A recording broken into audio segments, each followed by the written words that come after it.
Okay, it is 7 o'clock, or actually 7:01 p.m. Central Standard Time. And I expect to see in this class a few familiar faces, names. I do right now. Nice to see you, Brian. I One of the things I like about teaching uh, the courses for bachelor and also for completer, I think many of you are going for bachelors. That is exciting for me to see many of my former students. I appreciate uh, my former students and the support I get from you guys, and so it's nice to see you again. And uh, you can type in the chat box anything that you want.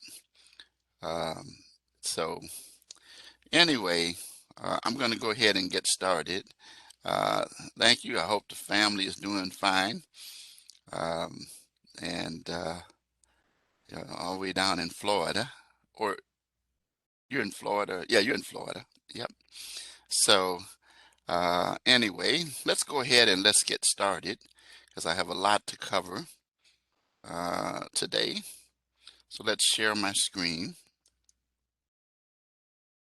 All right. And a lot of this stuff um, that I do in other classes, I just skirt over it in um, this kind of class, and I have another class that I'm teaching this term, Contemporary Issues in Criminal Justice. I think you took that course with me already, didn't you? Contemporary Issues in Criminal Justice. Were you in that class? Yeah, I thought so. So I'm teaching that course again. They've made a lot of changes to it. Oh, I'm excited about what the changes they made. And also this constitutional law course, they made some changes to it, um, which I'm very excited about as well, as I was kind of perusing um, everything in the module. So anyway, I'm going to go ahead and just quickly just mention, and I'm not going to do this every week in this class like I do in some classes. I'm going to remind you that if you want the information that you need to navigate primarily is at the top: calendar, discussions, gradebook, and of course messages.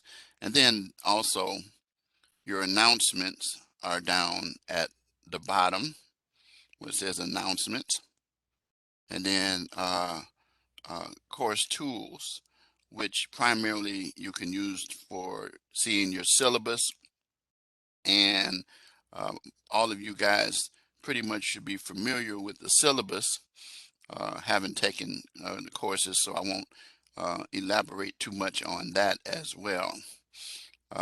And in fact, um, this particular session might be even shorter for this class for this week. But I do want to say one thing that I am excited about teaching constitutional law. First of all, number one, let me start out by letting you guys know that I'm celebrating today, October the 4th, which exactly uh, is my 10th year at being at Rasmussen University. 10 years. I remember 2011 coming in to teach residentially business law, and since that time, they've moved me into criminal justice. I do periodically do business law, which is okay, but my heart is with criminal justice. So 10 years. And I'm excited and looking forward to 10 more and then some more after that. So um, enjoy that with me as well as we proceed forward. So let's take a look at, first of all, let's start out with the messages, which you will see uh, a student telling me that they received their message. And so when I see them in here, her name is Brianna, close to your name. And so she says she received it. So I'm going to type in here that thank you. Okay. And then check that box there so I can do that. All right. So then that's all the emails that I've received so far. And then we will go to the grade book. The grade book will show you at this point that there are 3 students who submitted discussion post for judicial review, which I'm going to be excited to talk about in a little bit. And the written assignment, the constitutional foundations, which of course that's due Saturday. I'm sorry, Sunday, along with your live classroom submission. And then your discussion assignment. Of course, your initial post. Do you know when the initial post is due? Anybody off the top of their head know when the initial post is due?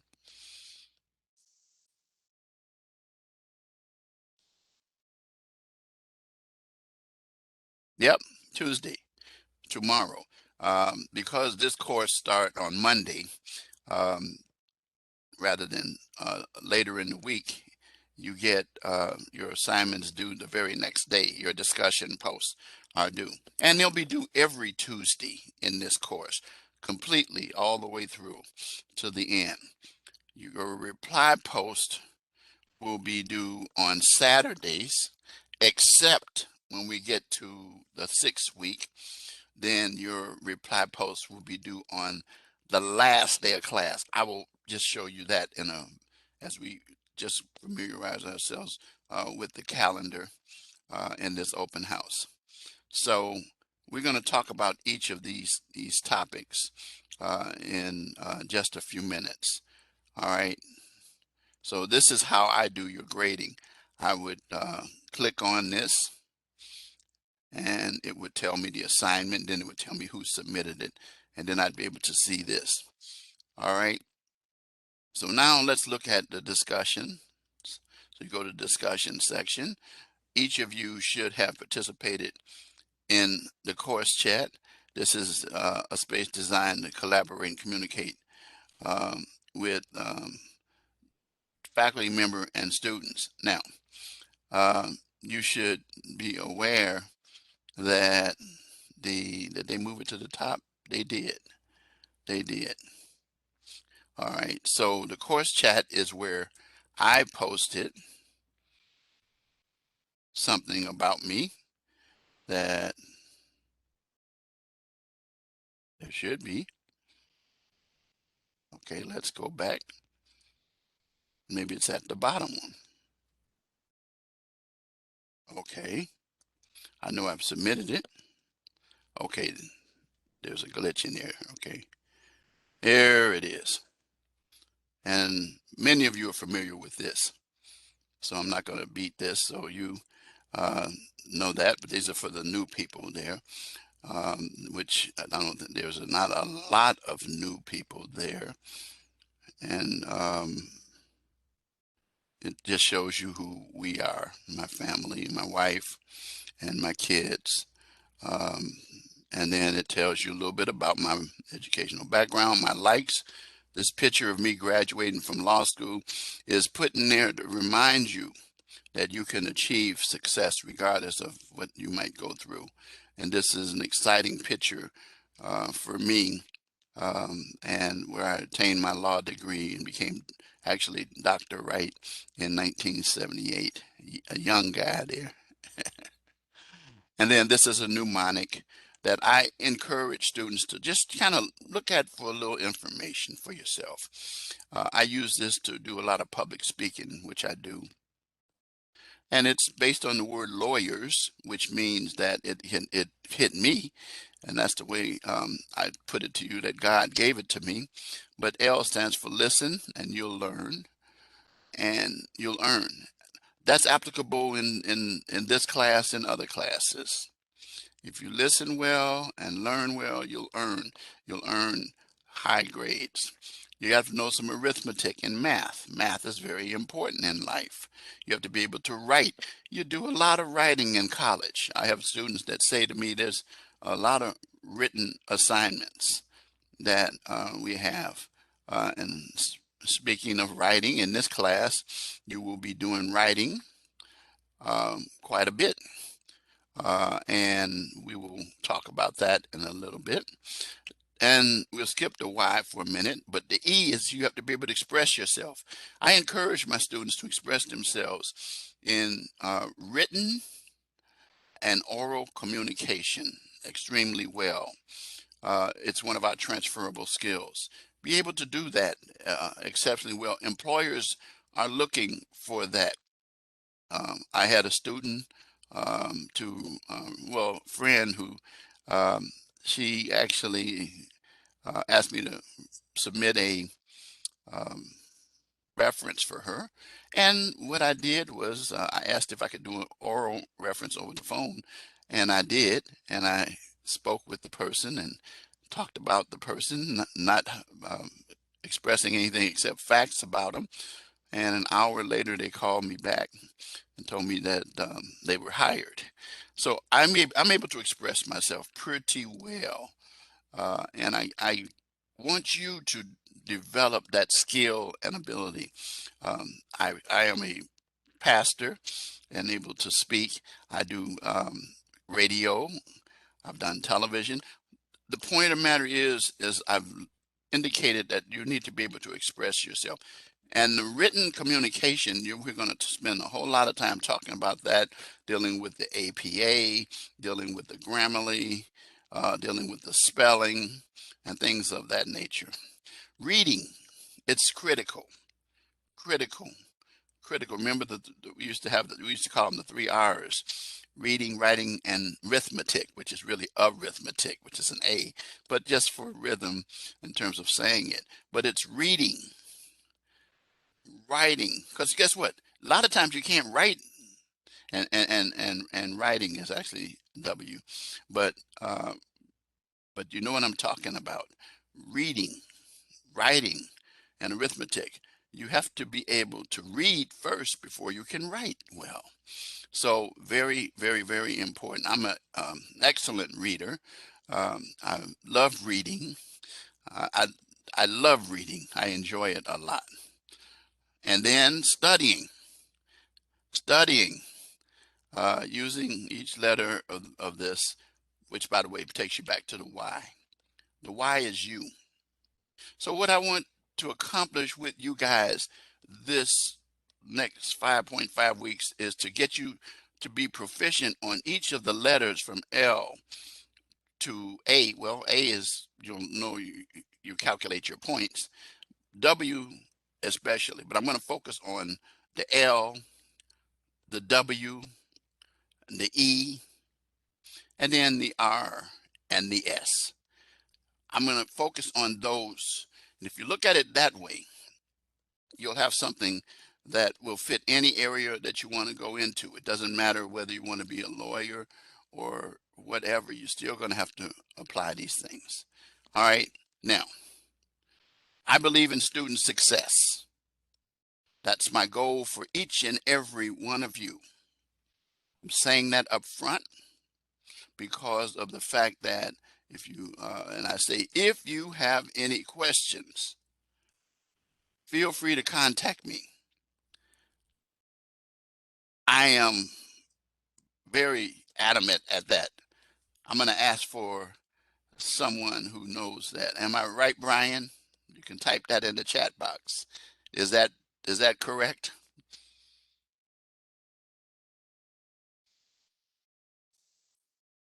Yes. Yes. I'll call and I'll talk to my students. I love to talk to you guys. Brian and I kind of know each other pretty well now. We found out we had a lot of stuff in common. And so the point of the matter is that um, I uh, yes, I love communicating. I love it. I love it. It's actually what keeps me going. So here's what I'm saying. If you have any questions or concerns, feel free to contact me. I'm going to tell you when you cannot contact me. And Brian may be laughing because he knows what I'm going to say. Don't let the cat out the bag. We're going to come to that in just a minute. These are my email addresses at the bottom. Now, pay attention. This one does not have a to, which is okay because either one will get it to me. All right. This is my personal email, and I allow students to use it. Most professors don't, but I do. And you can reach me at richard@wrightgodisable.net. You'll want to take note of that. And then you want to finally note just one of these two phone numbers. Um, if you call the 815-306-2653, what will happen is that you will get a voicemail because that's the campus number. Because I teach online, I'm very rarely at the campus. But if you do call that number and you leave a message, it will send an email to me and I will be able to hear that message. So that's for your information as well. But the primary one to use is the 630-660-8480. You can call or text that number. I like to talk to my students. I like that a lot. So anyway, that's just a little bit of this. All right, so now that's the chat. And then up top you have your student lounge where you've each exchanged. I see the little thing here which says that you've responded to some of these. All right, so then each week you have one discussion post topic for each week. The good part about this course that I really like that they did with the new course, and I'm excited about it, is that there is only one discussion assignment each week. In the previous class, there was two discussion assignments each week, which was fine, but it was double grading for me, and I have quite a few students. This class, I think I have 35 students in this class, and my other classes are um, much smaller. But the point of the matter is that constitutional law is an area that I got my law degree. Well, I got my bachelor's degree in political science, which constitutes constitutional law, and then in law school I studied it, and I work in it constantly, even in terms of teaching. So very exciting thing. So anyway, the topic for judicial review. I might as well go ahead and get into it right now. Let's look at that. It won't open it up to me. It just tells you the activity. So I'll just hold that off till I get to the assignment section. But each week, and so when I click on it, it just shows it again. So the exclusionary rule, week 2, and here's another name I recognize. Sylvester, I don't think you were in any of my classes before. I think this is the first time for you. Am I right?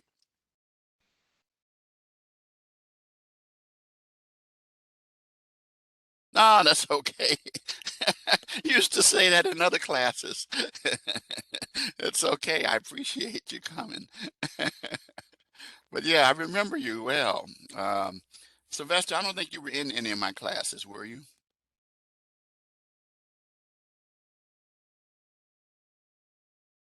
Okay, here's what I'm gonna do. I'm gonna do this because I feel like I need to do this. I'm gonna open up each of your mics, and I'm gonna first of all, um, I will talk to each of you, and each can hear it. Your let me open up your mic. Um, okay, I have to go over here to do this. Because I want to Okay. Okay, I've unmuted you guys. And if you can't, if not, I haven't unmuted you, go ahead and you can speak out. Um, Sylvester, you can speak. Can you hear me? Yes, I do. Okay, Sylvester, just tell your classmates and myself a little bit about what your plans are in terms of your future education as well as your profession and what you hope to obtain from this class. Uh, at this university, I transferred from the Community College of Rhode Island, and I'm doing criminal justice for now. And prospectively, I'm hoping to do law after this. And my goal is to help fight the criminal system or fight for the rights for people who cannot speak for themselves. In my native country, a lot of people that are oppressed in Liberia. Oh, okay. So Uh, you're from Liberia. yes. Okay. Okay. Is that? Let me see if am I getting it right? Is that where Idi Amin was, or am I getting that wrong? No, that's what Madam Seti was president a few years ago. Okay. Okay. I got you. I got you. Okay. Okay. Anything else? Um, I live here with my family. My parents are back home, and I've been in the U.S. for nearly 11 years. I've been here since 2010, and so far so good. And that's it. Okay, well, welcome to class, Sylvester. I, um, I hope that you will recognize and appreciate that you're in the right place. You got the right professor. I did political science, as I said earlier, and law. So I'm willing to help every student that wants to go to law school after this as well. So be a resource for you guys. I've helped several people to deal with that. So welcome and. I hope you enjoy the class. I want to have fun, but I also want to teach you guys as well. All right. So, well, thank you so much. Next, we have who is in here. How about let's get you Gress. Gress, you don't have a Gress. Do you have a microphone? You want to unmute yourself? Can we hear you? Oh, it's not working. Okay. All right. So go ahead, type in the chat box. Everybody can see that.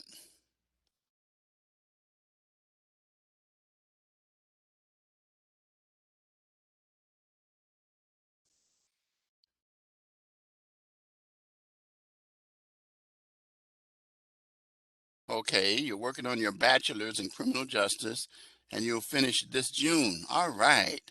And you want to be a juvenile probation officer and super excited to have another class with me. Well, thank you. That, you know what? You don't really know how that makes me feel. I love to hear my students say that they enjoy my classes. I certainly do. I appreciate that. Well, okay, thank you. Thank you. Thank you. And I'm going to remain the same person. Some students don't appreciate the details I go in. And when it comes to grading, we'll talk about that. I'm very tough, I'm very focused, but I give a lot of information to help you. And if I need to talk to you, I talk to you very much so on the phone. I don't think did I ever talk to you in any of my classes on the phone before? I think I did. I think so. Yeah, because I like I said again, I have a bunch of students, but I don't care. My life is my students. So anything else, Grace, you want to add? Okay, talk to me during the first class. Okay, well, welcome to class, Chris. Um, the last person, well, no, I got a couple more people on here now. So I'm going to go with Brian Presley. You got a mic there? I, you got a mic open? Is it working? Yes, I have a mic. Okay, I know that voice. I could just say this if you don't mind. I know the preacher, right? Yes, The, sir. Yes, the sir. the pastor. We have that in common. Well, it's so good to hear your voice again and see you in class. So I'm going to let you talk a little bit about yourself and what you hope to achieve at this particular point. Yeah. Well, of course, it's a pleasure being in your class again, and I've had a few classes also with dress as well. Um, what I will say is I'll be done hopefully this coming January with all of my requirements for the bachelor's program. I've been in corrections since 2012, so as a correctional officer, and so I have some experience with that. Also, I've been working some in the mental health field, so I'm thinking about changing my master's program into healthcare administration. I'm not quite sure which way I want to go. I also thought about getting my Juris Doctorate, so I'm battling between those two at the moment. I'm biased. You know I'm biased. Okay. Well, Yes. that's good. Anything else? No, I mean I have my wife, my children. Life is great. I'm tired of COVID-19. I mean, outside of that, I mean, things Yeah. all right. Yeah, well, I can say this much. You guys, I have seen this. You all put together some good meals down there. Uh, I've seen them on Brian, by the way, is one of my friends on Facebook, which I invite students to become my friend on Facebook at Richard Wright JD. Make sure you have a space between Wright and JD. And the JD stands for my degree, law degree. So, yes, well, good to see you again, Brian. Really good to Yes, see you sir. again. And again, welcome to class. I got, let's see. I got okay, I did everybody. Oh, I got Philip Williams and Samantha. So Philip, can you open up your mic? How Hi, you? I'm sorry I came in late. I Oh, you know kind of what? lost track Don't of even, time. you know what? I'm going to tell you as I tell everybody. I told Gress this earlier that don't worry about coming in late. I'm glad you come in. I know you have busy schedules, and a lot of times I don't know if you're married or have children, but I understand the dynamics of it. Just glad to have you. Your name seems new to me. You haven't been in any of my classes, have you? No, I don't believe so. Okay, well, you would know if you were. I laugh when I say that. You could Gress and um, Gress and Brian can tell you that. So tell me a little bit about yourself. Tell me what you hope to accomplish in this course, and those kinds of things. Um, oh, right out of high school, I joined the United States Marine Corps, and Semper Fi Dallas. Um, thanks. okay, I never was in it, but I have a lot of family members who were Semper Fi. And just for those of you who don't know what that means, it means forever. Is it forever faithful, always faithful? I think doesn't it Always mean? faithful. Yeah, It's yeah. Well, it's the same thing, but yeah, always faithful. But go ahead, go ahead. Great. so I did two deployments with First Battalion, First Marines, uh, both in the Pacific region, just with our partner nation forces, and then I left active duty in January of 2000. I think yeah, January 2019, and started the criminal justice program at UW Eau Claire, and joined the National Guard. Deployed to Afghanistan in 2019 with them, and I had a child right before I left for a year. And, now I'm back, and online school makes a lot more sense with the just chasing a toddler, giving her a bath. That's why I was in late. So, No problem. yeah. Well, anything else?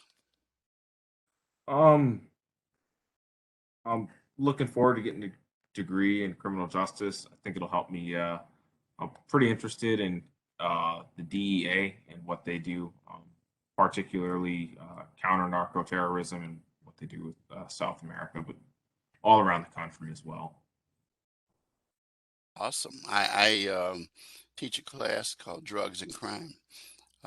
And that's J350. That's a number that we used to have. I don't know what they call it now, but I teach that, and definitely appreciate that as a job.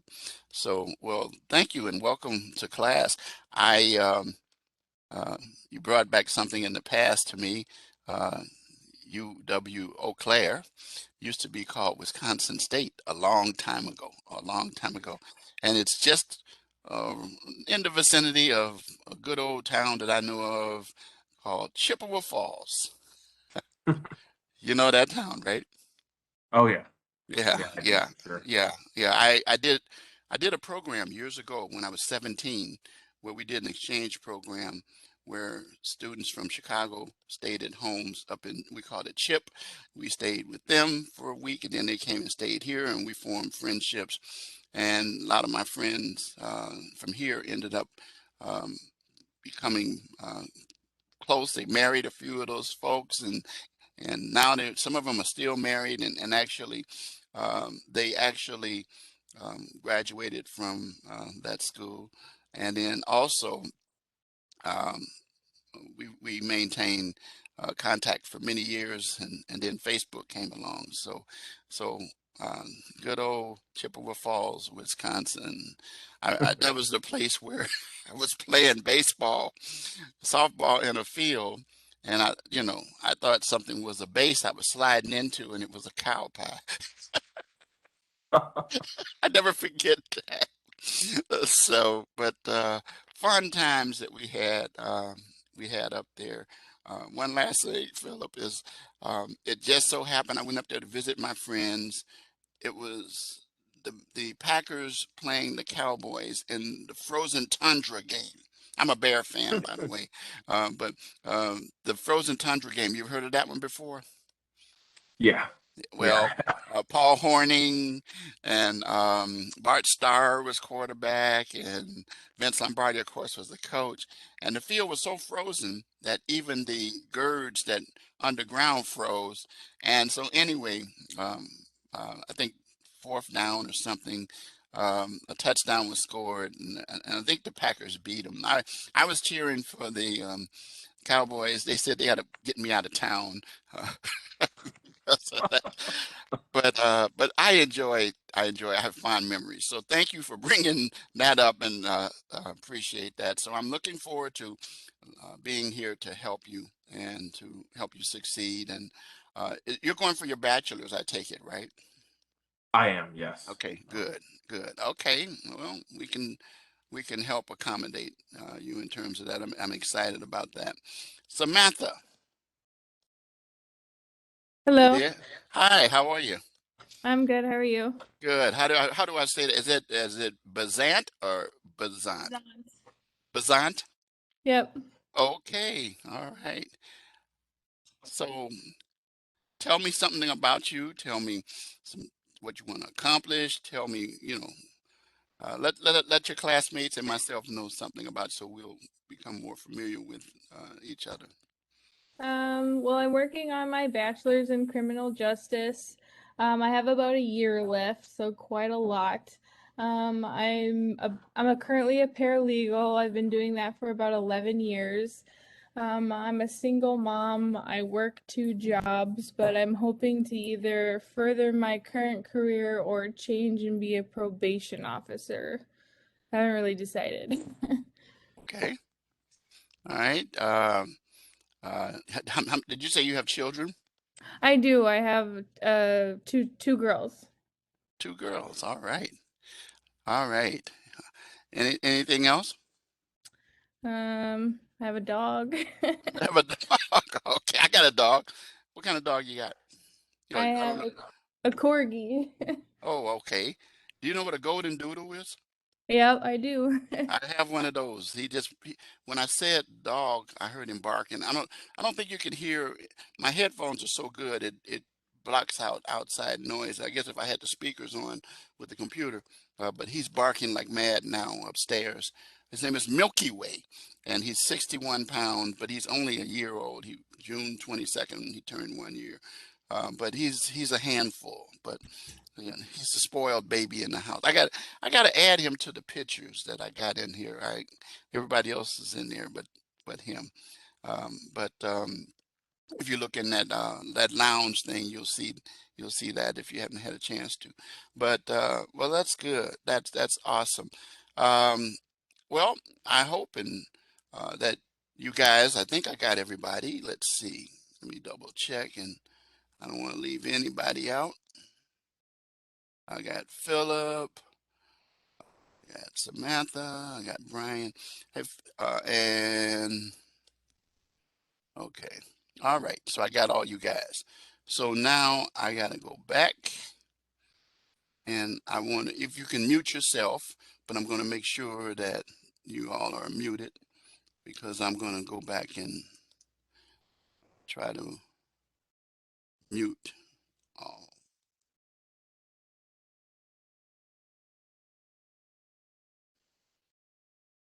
Okay. And then I'm going to take it so that you can't unmute yourself. Okay. All attendees are muted. I should be the only one that is you can hear now. Can you guys hear me? You have to type it now because you can't say it because I won't hear it. Can you hear me? Okay, good. I wanted to make sure I didn't mute myself. So, okay. So let's get this down. Okay, let's see.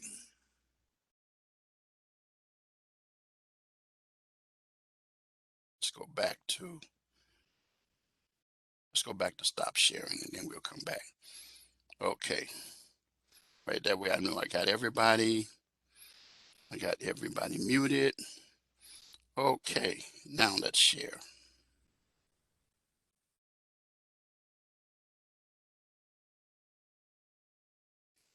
Get this.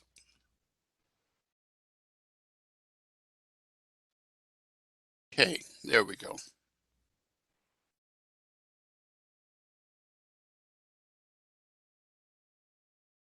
All right. So anyway, where I was here is we were dealing with, these are some of the things that I want you to focus on: the messages, the grade book discussions, then the calendar, the course calendar, which is very important. It has deadlines in it, and it tells you when your assignments are due.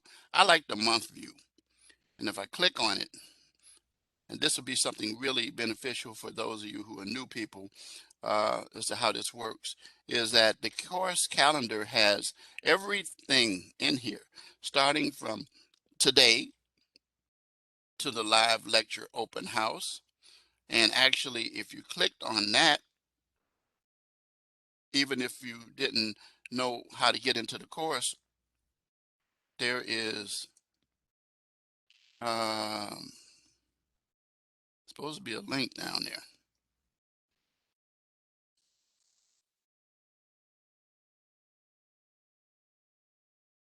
Okay. Yep. It should be in there. Should be hyperlinked.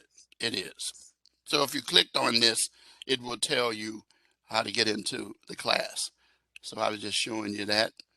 But anyway, all of your assignments, everything due date, everything is in here from A to Z. So, and you have access to it under your calendar tab.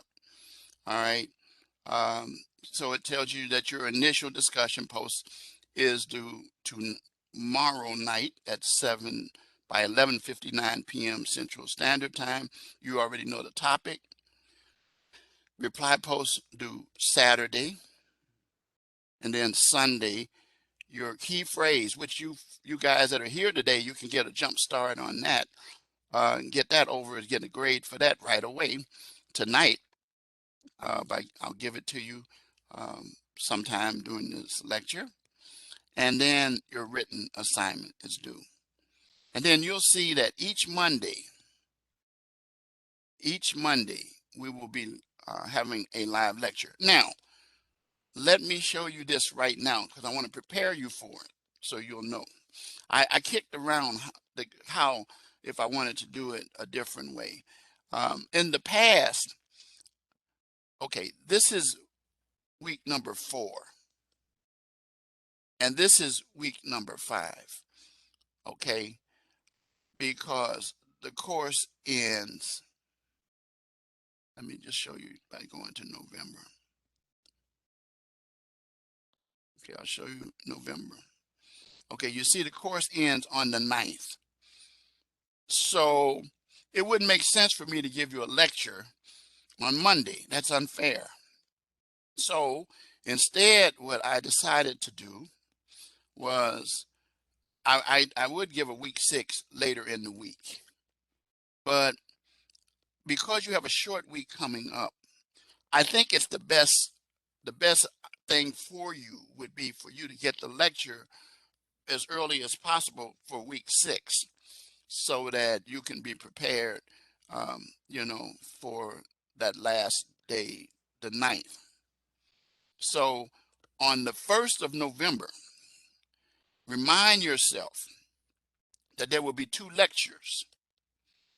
One will be at 7 o'clock and the other will be at 8:30. That will be the week 6 lecture. Now, that doesn't change your due dates when we start talking about that. But this is just a little heads up for you right now. All right. So I won't be going over that each week like I do with the calendar. I just want to let you know right now. So this video is good because this is the first time I've done it as early. Normally my lectures are at 8:30 p.m. Those of you who are in here, Brian knows it, Gress knows it, and any other students who've had me before. But I thought I would experiment and see if I can get better attendance if I did it earlier. And if today is an indication, then I'm happy about it. And normally it'll be from 7 o'clock to 8 o'clock. But we'll go today till roughly 8:30 p.m. And so that calendar is so important. And because students sometimes even miss when the due dates are. All right, so let's shut the calendar down. Whoops, doggone it. I gotta go back in. I think I just shut. Yep, I gotta go back in. I gotta go back in and open this one up. Bear with me a second. I gotta log back in. Okay, this tells me then log in. Okay. Brings me back into class. Okay. There we go. Okay, I think.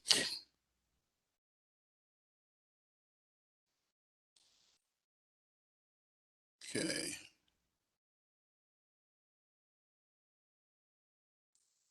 Gotta share it.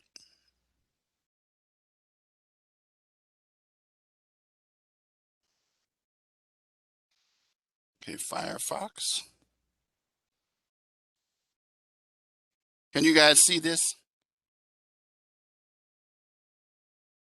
Do you see anything? Do you see the content on the screen?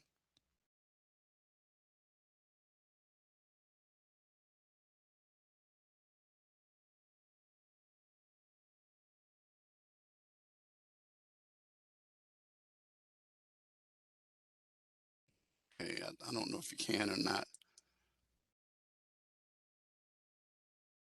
Yeah, I didn't think so. So I gotta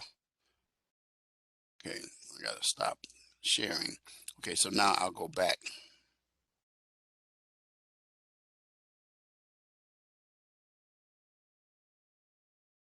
Okay, now let me do it. The system is so weird. There we go. Okay, now you see it. Okay. You don't have to tell me now because I know you can see it. So anyway, so that covers that area. Then on the left side, there is a roster of everyone in your course. So you can see that in the students. So I'm not giving the information that you guys don't have access to. And it tells you who's in these classes. And like I said, a whole lot of these names I recognized from being in previous classes of mine. And so, and if you were to click on them, it will tell you the name of the person. It will tell you their email address. Okay. Like I'll just click on somebody who's here. See Amber. That's a former student. I'm glad to see her again. Okay, Brian. I'll click on Brian. So here's Brian's information, and it's kind of covered up by this. And it tells you his email address if you wanted to communicate with that. So that's information that we have the students. You can always communicate with each other as well. Okay, let's close that down. And then let's go back. Okay, so now, before we get to the announcements, I want to show you some course tools, library resources. You click on here.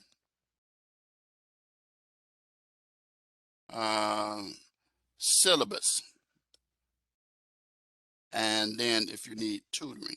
So let's look at the syllabus for just a minute. Now, in the syllabus, it tells you my name, and then it tells you my office hours. It means what it says. It means you can text me, call me, or email me. Got a little typo in there. I got to fix that up. I'll fix that up later because it should be 2 words. Any hour of the day except the 25th hour of the day. I've been doing that for a long time. And it means what it says. I have students that reach out to me late, and sometimes I answer at that time. A lot of times I am available to help. So be aware that I'm there to help you. All right, so utilize that. Now, if you notice the order that I put it in, text me or call me. Email to me is one of the ways that you can reach out to me if you don't have an urgent matter. You have to determine whether something's urgent for yourself. I would say that if I had an emergency and I was going to have some problems, then I would text or call. And a lot of times when you text me, I will call you back. And again, this is the phone number here that you saw earlier in the student in the lounge, the chat for me. And then that's my email address. Again, I gave you my personal email earlier.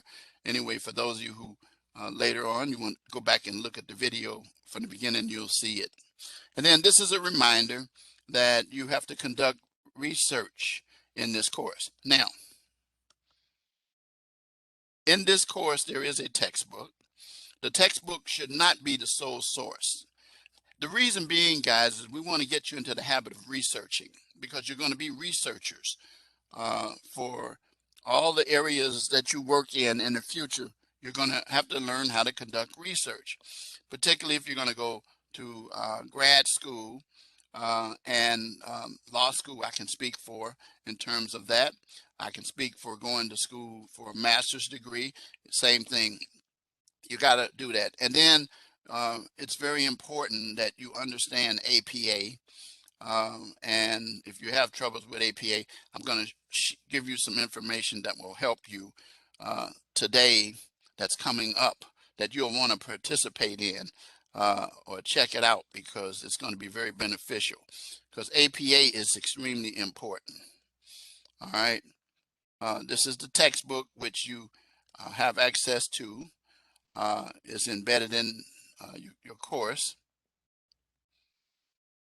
I'm going to skip over a lot of this stuff here. Notice the requirements for this course: readings, discussion posts, and written assignments. Is there something missing that sometimes you expect to see? Is there something that's missing that you would expect to see?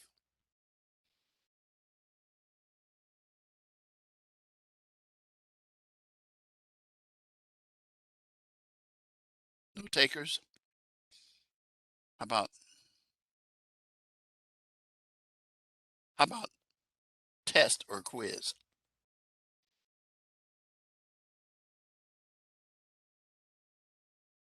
No test, no quiz in this course. All right. Yes, no test, no quiz. These are the assignments: your reading, your discussion, and your written assignments. And then, of course, your key phrase that goes with it. So those are the things that you have to pay attention to. You see, first of all, number one, this course is designed primarily for people who are going for their bachelor's. And so you're at the stage now where we want to be able to see your communication in, as I talked about it earlier, your written communication. We want to see how you respond, because you're heading out into the professional world. If you're, for example, going into law enforcement and you want to be a state trooper in Illinois, then you could um, do so only if you have a bachelor's. In fact, speaking of that, I'm working on this now, but a representative from the Illinois State Police reached out to the campus and sent me a message that they want to provide some information to you guys about that possibility. I know most of you are outside of Illinois, but some people might consider that. And so I'm going to see if I can arrange to get that information for you guys sometime during the course of these next 5.5 weeks. So is that something that you guys might be interested in knowing about?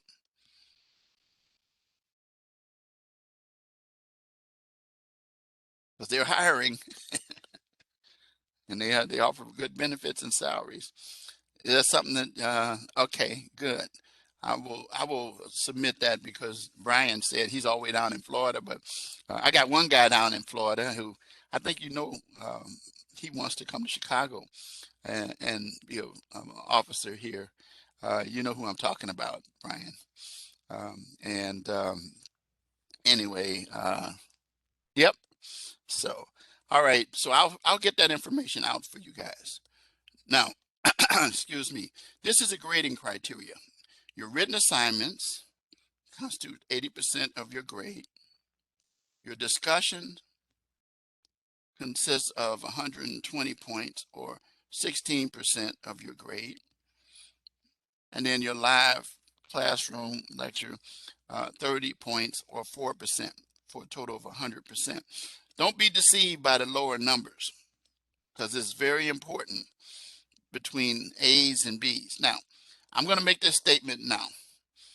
And Brian already knows it, and all the guys who are going to hear this recording that have had me before, they said, Professor Wright will tell you, do not call him, text him, email him any hour of the day, even the 25th hour, to ask how to get a C or below in his class. He will not tell you the answer to that question.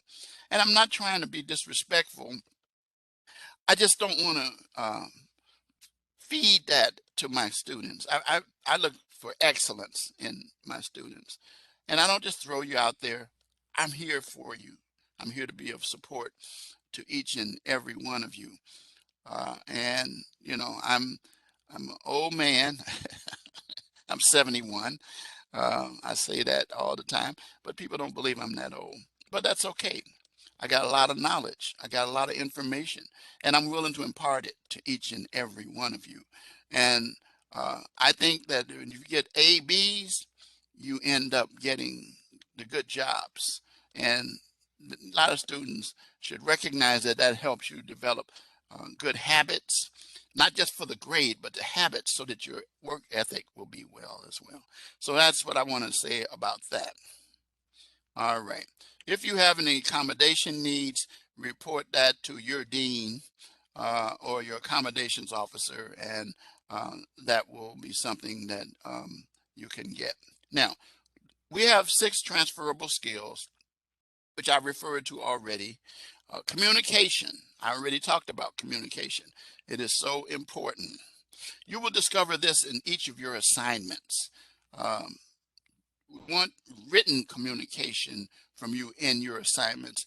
We want to be able to provide you with the ability to be able to cite your sources, provide the information necessary to show where you got the information from, because that develops integrity. You want to not get charged with plagiarism, where you're taking somebody else's material and didn't give them credit for it.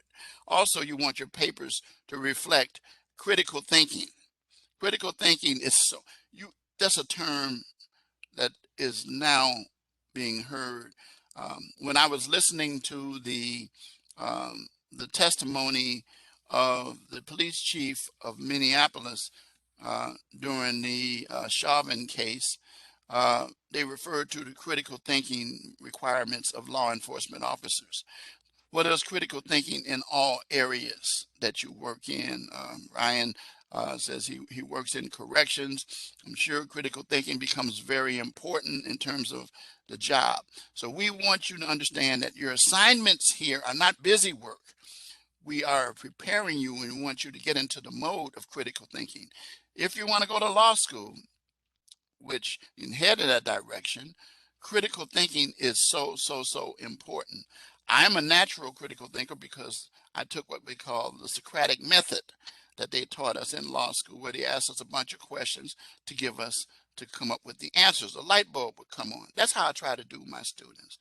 I don't spoon feed you guys. You guys are adults, and so I'm going to treat you that way, but I'm going to treat you with empathy, and I'm going to be able to be here for you. Digital fluency. Everything's digital. Technology. Even this thing here, this is a computer, this phone here. I've got apps on here. I've got my textbooks on my phone and an app that you can download from the Play Store if you're Android, like I am, and a lot of you guys are iPhones. Android is my chosen one, but everything's digital.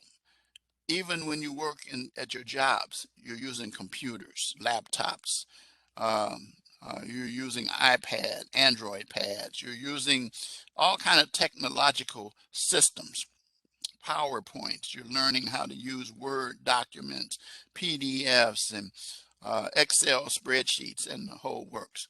So digital fluency is reflected in your assignments because you navigate this learning system called Blackboard Ultra. Okay. And then diversity. We have people from all walks of life, people from all over the world, as we've already learned about one of our students here, who's from Liberia and Africa. And so I like having students who come from various countries, various cultures, backgrounds, and are able to express and celebrate things. We are a diverse country. I know that sometime this month, I think is, I think I should know this because I worked for a big Jewish law firm for many years. Um, Yom Kippur is coming up. I think it is sometime this month. I think I'm right. If any of you know exactly, you can correct me on it. But the point of the matter is that we celebrate different holidays. People have Kwanzaa. We're going to have, well, by the time we get to Hanukkah and those holidays, uh, Kwanzaa, Yom Kippur. The bottom line is that you have various ways that we celebrate in our cultures. People speak various languages, dialect, and I appreciate helping people to communicate in as much as I can. I speak what they call poquito en español, which means I speak a little Spanish. I'm not trying to learn any of the other language. I have a brother-in-law who's from Benin, and that's a French province in Africa, and he's very fluent in French. And so the point of the matter is that people are from various backgrounds, and you're going to be dealing with them. Teamwork, you're going to work in teams, and you're going to be able to um, start that in this class with the discussion assignments, where you respond to each other's comments as well as mine, and we'll be able to deal with those things. Ethics. Let me say this to you. Ethics is something that should be like breathing. But unfortunately, in our field, criminal justice, there's too much unethical activity that's happened. And if you are operating unethically as a student, there's a good chance that you're going to be unethical as a professional. Don't take the shortcuts. Follow the procedures and processes.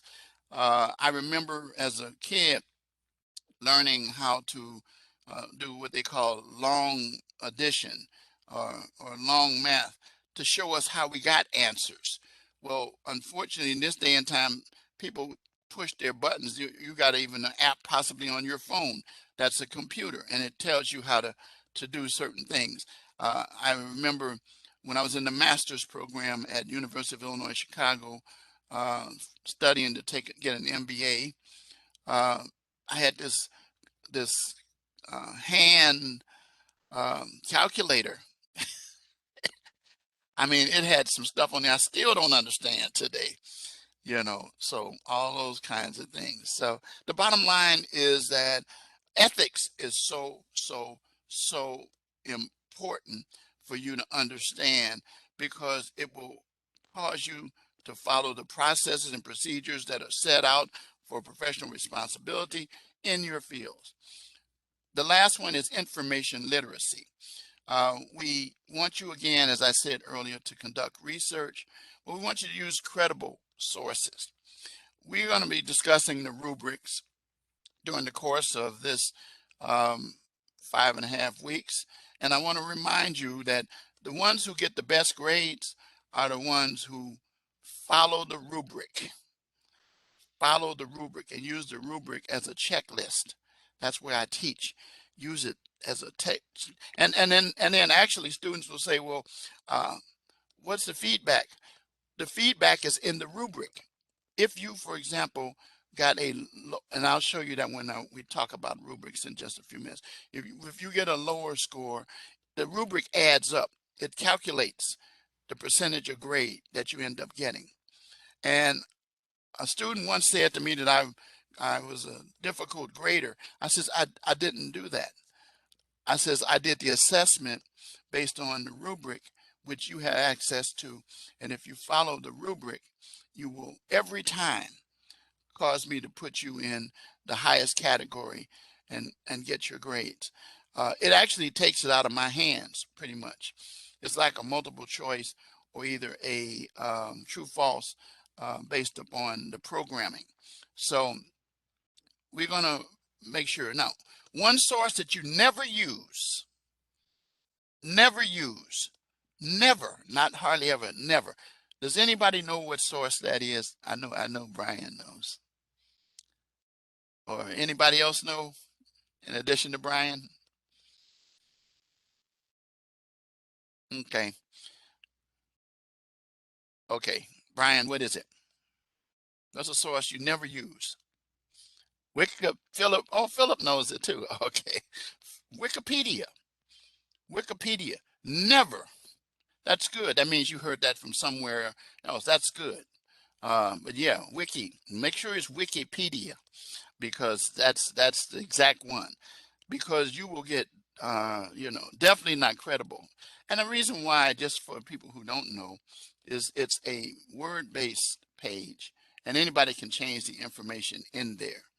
So if you rely on the information in there, it could be right, but don't. It's good for entertainment and stuff like that, but not for academics. All right. That's just one source. All right. So the attendance policy, I'm not going to go over. You can go over that yourself. I do want to talk about the late assignment policy, because it's important for you to be aware of my late assignment policy, which is not really mine, but it's more the school's. And I read this portion. It says students may submit assigned work up to 7 days after the deadline. So your deadlines generally are Sunday for written assignments. Okay. Now, this does not apply to discussion posts, and I'll explain to you why in a few minutes. But for your written assignments, then what it'll tell you is that even if you're late up to those 7 days, you'll lose 10%. So let's say that by the time you get to the 7th date, you will have lost 70% of your points. That's a failure. Okay. Now, that's something you don't want to do. Now, don't worry about that second statement. You'll be asked to complete an alternate assignment. No, I don't do that because I have too many students to be able to take the time to do that. I do listen to why you didn't. So that's important for you to know. Now, I'm going to jump down to the third line and then come back to the second one. Instructors may waive late penalty or time frame in the case of extenuating circumstances as determined by the faculty.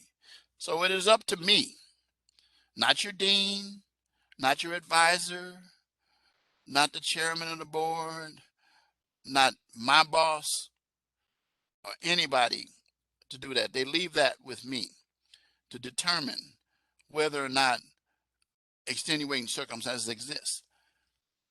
If you don't let me know, I'm not assuming extenuating circumstances are there. Please do not come to me weeks into the course and say, I had this problem or that problem from week 1. That's why I didn't do it. Because you're going to lose points. Even if I do allow you to submit the assignment, it's going to be with fewer points. So you'll still end up with a failing grade. But if you have an extenuating circumstance, use your sense as to what you might think. I think extenuating circumstances. But some extenuating circumstances are illnesses that you have. COVID has created a whole new ball game for us. Extenuating circumstances include death to family members, immediate family members, or close family members, or people that are close to you, connected to you, your spouses, your children. And I had one student who actually lost their dog. And I understand people being attached to their animal. I do. Trust me, my dog, Milky Way, is not like I think he's a human because we tell him, go in this room, and he goes in this room. He goes faster than the kids do. But so I think, that. So think about that. But I gotta know. Let me know right away. Right? Don't feel like you're invading on me if it's 2 or 3 in the morning. Don't care. I'm up, and my wife will wake up sometime late at night, and I'm says, who are you talking to on the phone? She'll know, oh, he's probably talking to a student, or somebody who's in trouble, one of our members of our church. But the point of the matter is that I'm committing myself to that, but I need your cooperation in terms of that as well. All right. You need to discuss that further, you can reach out to me. I'll go over that. And then the last day of class, if you haven't requested an incomplete, and it tells you down here what that policy is, so I'm not going to go over that, then I can't let you submit an assignment after the due date, after the course ends. Now, online discussions conclude at the end of the current week. Discussion posts made after that will not be accepted. I'll accept them, but you will lose points or get a 0. So here's the example. This week, The initial post is due tomorrow night, Tuesday, and the reply post Saturday. If you submit your initial post and your reply post on Sunday, you're going to get a 0. You're going to get a 0.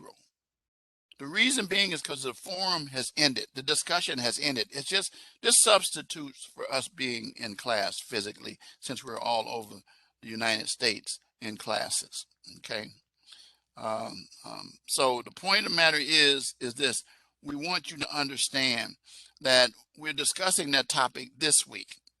After that, we might even comment about it, but we're not going to go back and allow assignments to be submitted. And the other thing is that nobody can respond to your assignment that week, because they're already on their next week. We're on the next topic and we're discussing that. So it kind of makes sense to you.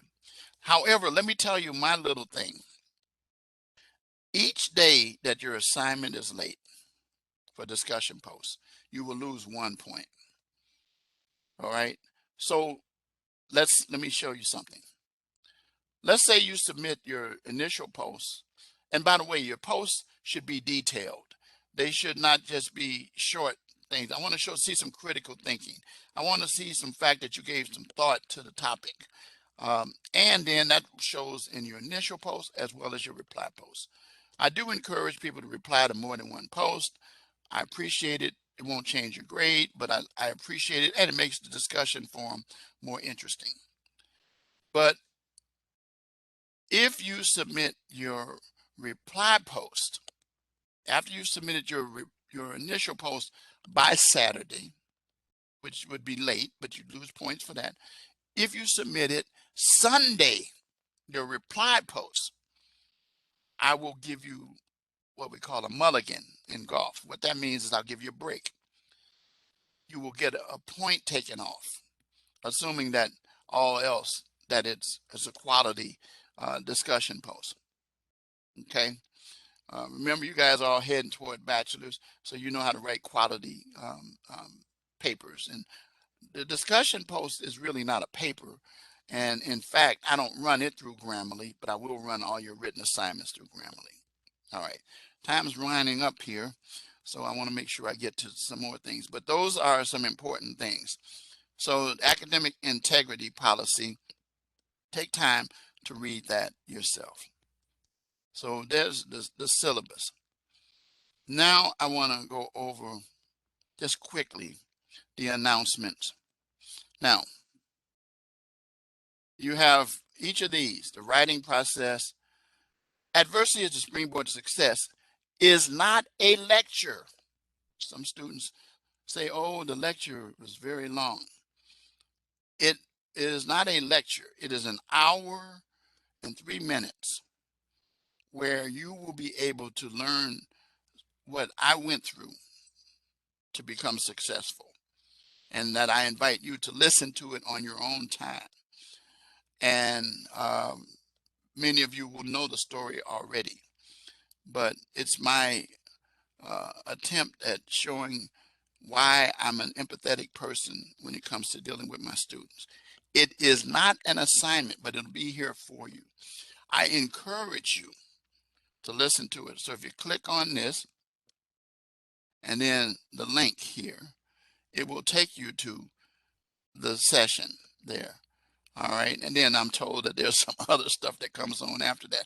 I'm not responsible for that, because YouTube, as you probably know, if you look at one YouTube video, it runs to the next one.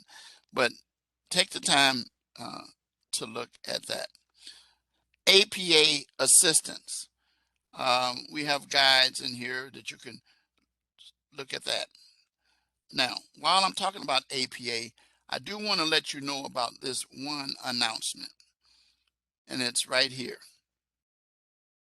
That there is the Library and Learning Center is putting on some sessions to help you. And you can click on guides and you click on this link and it'll take you to it. But a virtual tour of APA and its basics, where you'll be given a tour of the resources, and that'll be tomorrow morning at 10 a.m. Central Time. I do not know if that's going to be recorded, but I do suggest that you take time to go to that. And then there will be librarians will host APA Basics on the 12th and the 14th at 12 p.m. Central Time as well. I don't know if you have a way to record that or not, but the key thing is that I do encourage you to take part in these sessions. And then there's APA Advance, a webinar that takes place on the 19th at 12:15 p.m. And I encourage you to go to those. But remember, one's tomorrow, and then the one is the basics is the following week on Tuesday, and then Thursday of that following week, and then the third week is when you get into the advanced. So take note of that announcement. Very, very, very, very important for you. All right, with APA. The welcome announcement, I'm not going to go over because you can take a look at that yourself. And then as far as the week 1 announcement, each week you will see an announcement. And it looks like, let's move this. It looks like this. And it tells you the topic. It tells you what you're supposed to read. But you find that also in the module itself. And it tells various areas that you can go over to help you. And then it tells you about when the lecture is taking place, gives the link, the topic, judicial review, and it tells you the due dates as well. Okay, and then it points out about the rubric. And then it reminds you that today's lecture is an open house and lasts 1.5 hours. So I'm going to try to get as close as I can to 8:30, maybe no longer than 8:35 to go that. Now, every day you look at a week announcement, it'll say start strong and finish strong. And you'll learn my motto is adversity is the springboard to success. I already told you how you can find out and elaborate on that information there. The academic integrity video. I feel like I need to just make sure that you're aware that you need to look. It's a 4-minute video. So here's what I'm going to do. I'm going to go over this video and okay. Pay close attention. A lot of times it doesn't come through strong, but you can go back later and look at it. On your mind, taking off my headset. I'm going to click on it, but it also has closed captioning. Pay close attention to what it's saying because it's very important.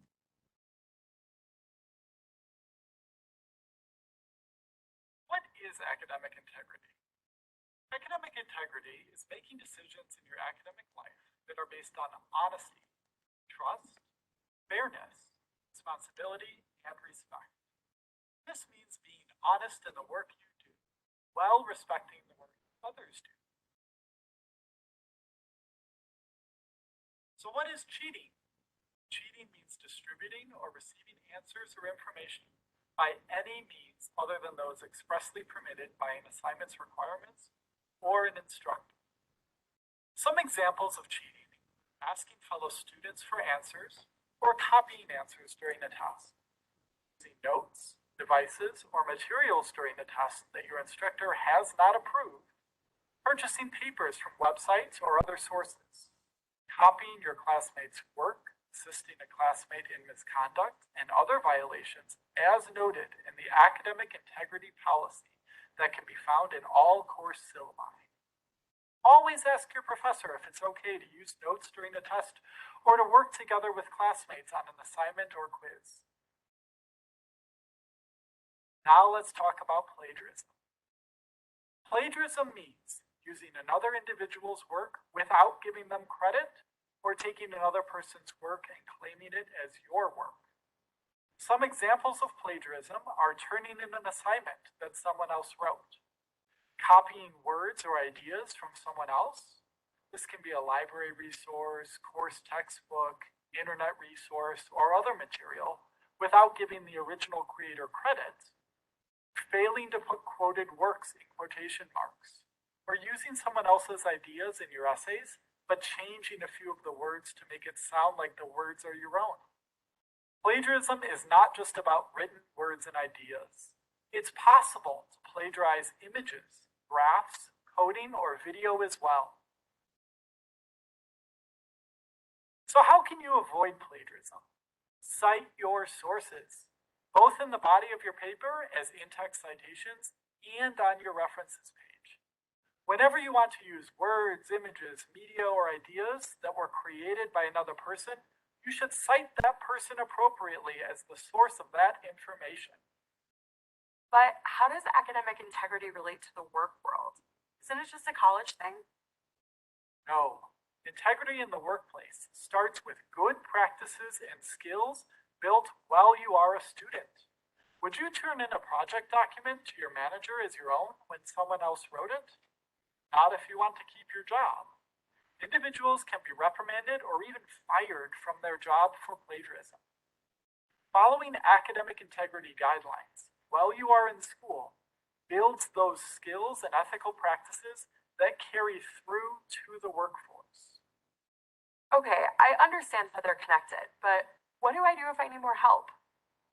If you have questions on the academic integrity policy, consult your course syllabus, talk with your instructor or dean, and if you need assistance with APA citation style or how to avoid plagiarism, contact the Rasmussen library team through our live chat or schedule a research appointment on our library website or through the resources tab of your course. If you would like APA tutoring, schedule an appointment with one of our peer tutors on the course resources tab. Okay, that I wanted to take a few minutes and share with you. Trust me, if you follow what he said there, you will be 3/4 of the way towards heading towards success. Citing your sources appropriately and not or references constantly. And when you see the phrase critical sources, it's referring to citations in the body and references at the end. And APA style.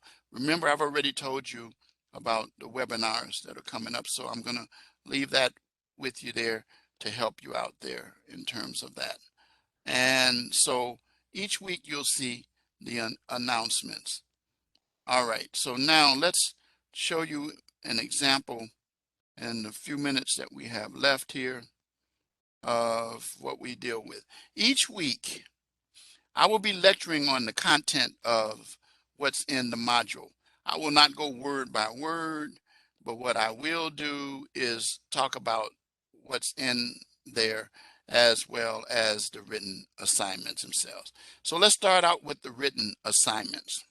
So here's your first written assignment, and it tells you instructions, and it tells you use this paragraph and develop a 10, now listen to me good and pay attention to what I'm about to say, a 10 to 15 slide presentation.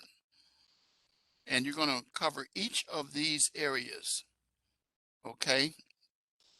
Going to cover each of these areas. So that means then that in this instance, your assignments are not going to be done in Word document form. It's going to be a PowerPoint. And you each have PowerPoint. If you don't have PowerPoint, you should reach out to personal support to make sure, because you have a free office system given to you by the school that contains PowerPoints and all the stuff that you need there. So you're going to notice that you'll see things like credible sources in APA format. I already told you about that. And these things. It says, do not copy and paste material other than brief quotes from court cases. By the way, when you do a court case, cite the case, the official court case. You should be able to discover that. If you have trouble finding that, reach out to me. I'll tell you where it is and how to get to it. Demonstrate in your own words and understanding your own words. That's where we get to the critical thinking part. All right, and then these are some resources that can help you there. All right, so remember, PowerPoints are what you're going to be able to do. All right, now there is the rubric that goes with it. I want to show you. Here it is. So I always tell my students to act as if proficiency, unsatisfactory, or emerging are not there. Act like they're not there. Don't even pay attention to them. This is the CD. This is the AB. So what you want to do is you want to pay attention to this. So let me show you that 20% of your grade. So when I read your paper, I'm going to read it by using each of the criteria to determine your final grade. So due process and substantive due process. The differentiation between due process with details, with thorough understanding. Make sure you provide credible sources. The Bill of Rights. Outstanding discussions. Judicial review, which we're going to talk about in just a few minutes. The definition of judicial review with comprehensive practical examples demonstrating a thorough understanding of the judicial review. And then the number of slides, credible sources in APA format, professional language, and so forth. So that's the rubric. So if you say to yourself, my assignment has satisfied all these things, then you will get in mastery. But if you start to fall deficient, you're going to, by the way, if you don't have credible resources, your grade's going to fall by a lot, because it not only affects this portion, but it affects the things. You don't have notes, information. You're just trying to do a get me over assignment. That's not a habit that you want to develop, especially if you're going to grad school. Any questions about the week 1 assignment?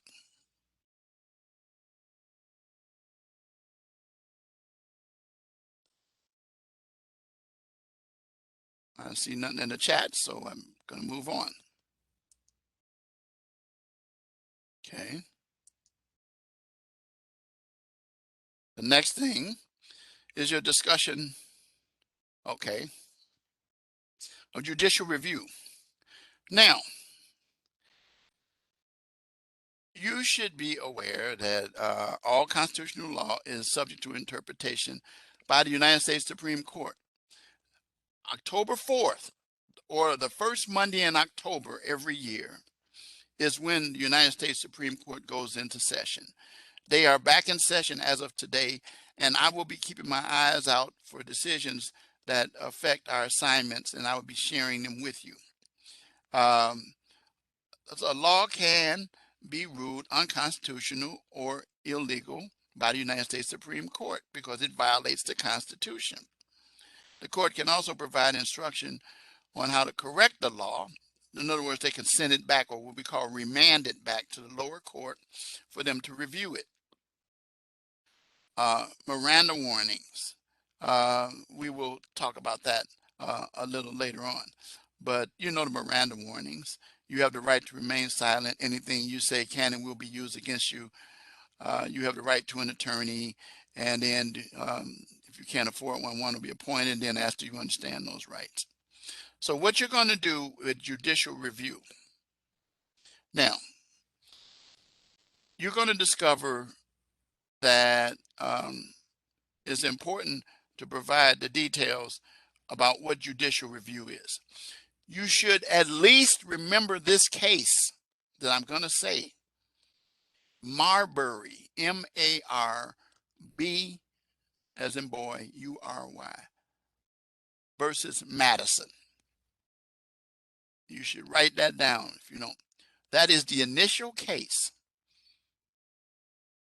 for judicial review. Okay. I'm going to not elaborate on it, but if you have questions, you want to discuss it, reach out to me.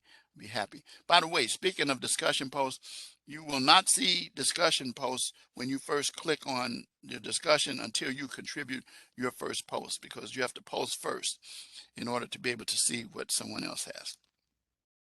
Identify a landmark case where judicial review played a prominent role. I gave you one just a second ago, but judicial review is going to be any case that the Supreme Court undertakes.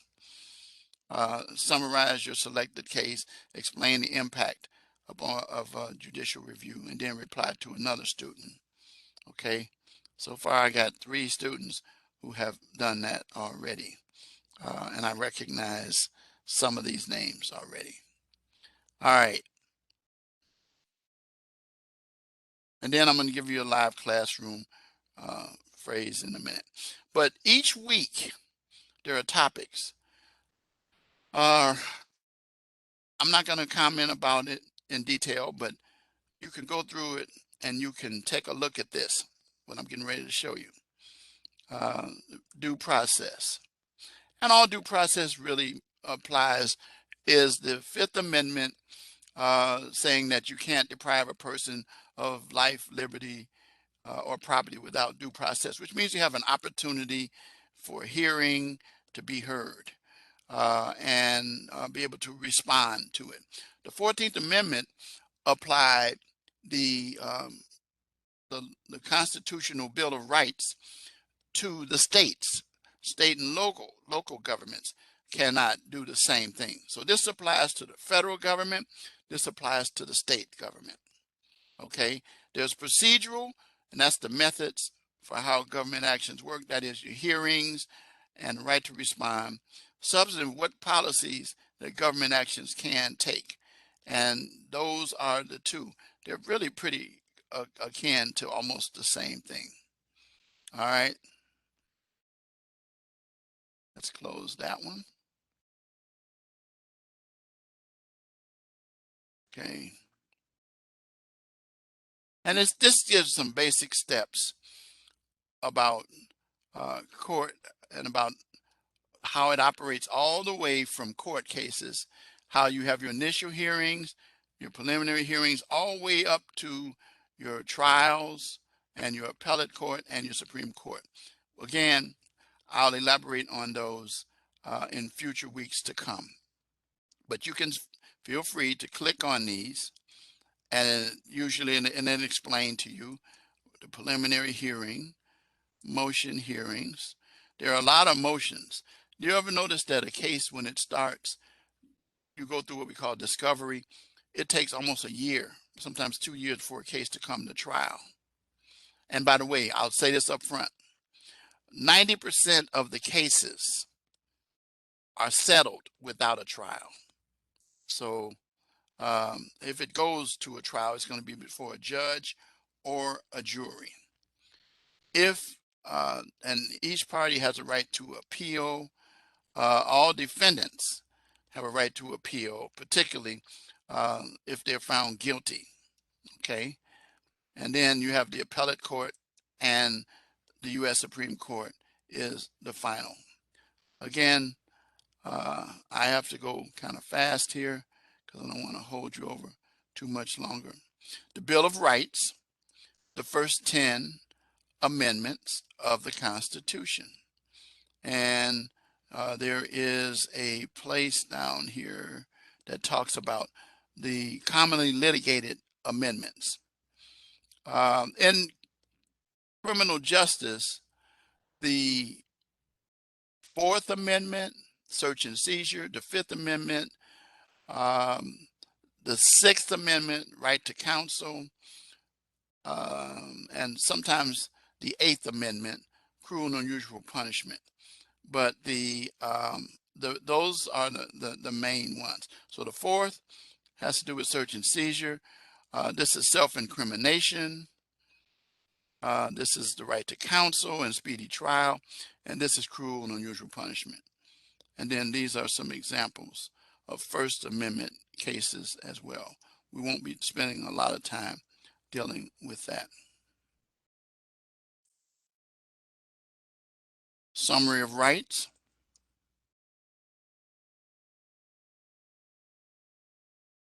Again, here's something that will help you go through. If you start this little exercise yourself, and it will explain to you each of the amendments, all the way down to the second, the third, the fourth, the fifth, then it goes down all the way to the 10th. Okay. A lot of people say, what's the 10th Amendment? Recognize any power not delegated to the federal government by the Constitution nor prohibited by the states are reserved to the states. So that's why you hear this whole issue about voter stuff that they're talking about. The federal government can deal with it, but states have a right to do their own thing. Okay. And then, so you can go through and you can follow that. These are things that'll help you. I like this because it helps me so that when I do my lectures, and then the last thing, judicial review. This will help you with your discussion post. Remember I mentioned this case, Marbury versus Madison. Okay. And it explains details on it. And then this is a judicial review scenario. Again, it basically means the courts will interpret the laws. Okay. Famous case of Loving versus Virginia, 67. That was a case that decided that people could marry who they wanted to regardless of race. And that was in 67. That's an example of one. But Marbury versus Madison, by the way, there it is. There's the site for you. Remember, if you use that, and I told you it should show, there it is, right there. And then the history goes all the way back to Marbury versus Madison. So I've kind of given you a good head start. But the United States Supreme Court is the final arbiter of reviewing cases on the federal level. Here are some more cases.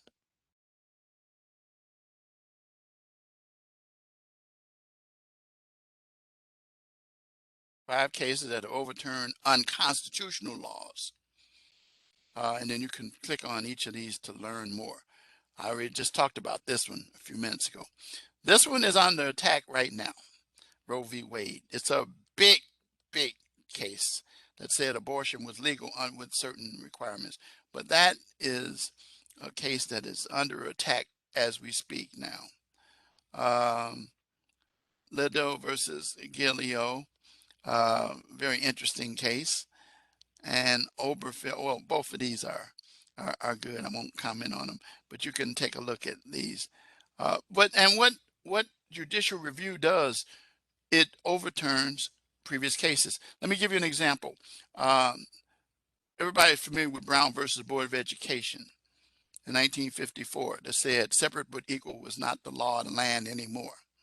But before that, Plessy versus Ferguson, P-L-E-S-S, I think E-Y versus Ferguson, F-E-R-G-U-S-O-N, said that separate but equal was fine. But the Supreme Court reviewed it and said no. So you got where I'm coming from there. We'll be talking about it the whole time we are in this class. And then this is something to help you for your knowledge. Remember, since you're not doing exams, these are all good to help you. Knowledge checks. Okay, I'm going to ask you the question is, which amendment originally applied due process to the federal government. Anybody know? To the federal government.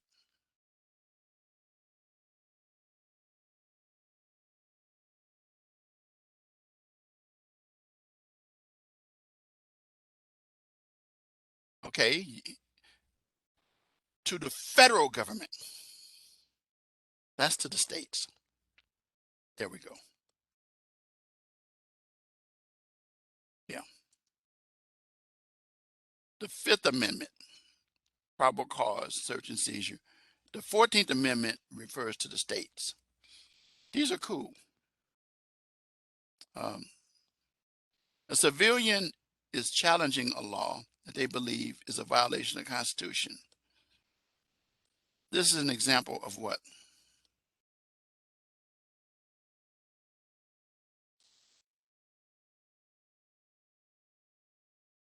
You are right. That's exactly right. So you get the idea of what these are for. These are self-checks. All right. So now I'm over my time. I appreciate it. I'm very conscious of trying to keep it within the time. But because I wanted to hear from each of you today, that made it a little longer than I normally do. So I do want you to understand that, as you know, everything that we went over today kind of like lays the foundation for you. So I think you're going to find this to be a very interesting class. It's going to be based upon stuff that I know in my experience, which I will talk about during the course of the next weeks. And also, again, remember the rubrics count very seriously toward helping you. And it actually takes it out of my hands, because all I do is say, did they satisfy the rubric? Did you have critical thinking in your paper? That's where I look at that. So very important. We do run your papers through Grammarly, and we make sure that you're not utilizing just copying and pasting as well. So I think you guys are all going to be very well prepared based upon the education that you've had in the past. And again, if I can fill in the blanks, I already told you, you know.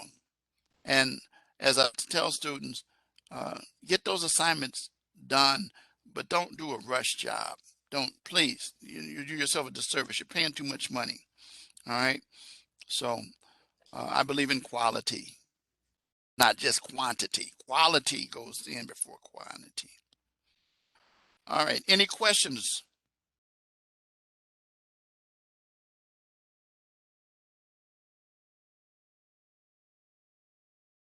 Okay. Sylvester's never had me for class. That's the question that I was waiting for that to come. It's very easy today. Anybody know what I'm going to say?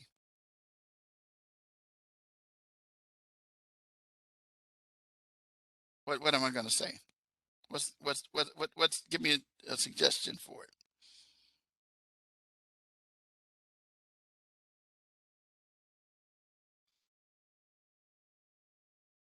Any suggestions? Okay, I'm gonna hold you hostage.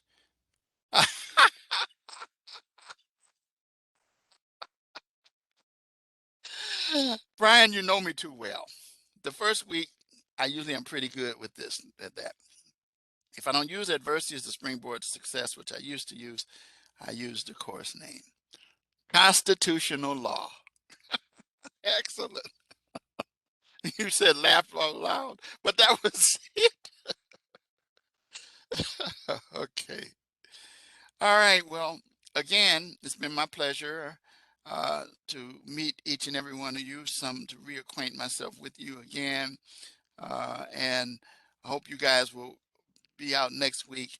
Again, I'll only hold you for about an hour or so. I won't have people coming in to introduce themselves all over again, but I wanted to do that. This is the first time I've done that, but I thought it would make it more interesting in terms of everybody getting to know who everybody is And I know a little bit about each of you now, some of you that came in. So again, the final thing I'll say is that, yes, you know what the key phrase is, and I'm not going to say it again. I already said what it was. I said it was constitutional law. That's the last time I'm going to say it. But here's what I am going to say, is that if you want to, I'm typing it now, Facebook, Richard Wright, JD. All right. Brian already is one of my friends. I have several other students in this class. Amber Garcia is one of my friends. I think some more are in this class. But anyway, that's a way you learn a lot about me as well. So, all right. Good night, guys. Have a fantastic week. Stay safe. Take care of yourself. And make sure that you, I mean, you guys are very important to me, and I'm a resource for you. So, you know, pick my brain. I got a lot of it. All right. See you next week.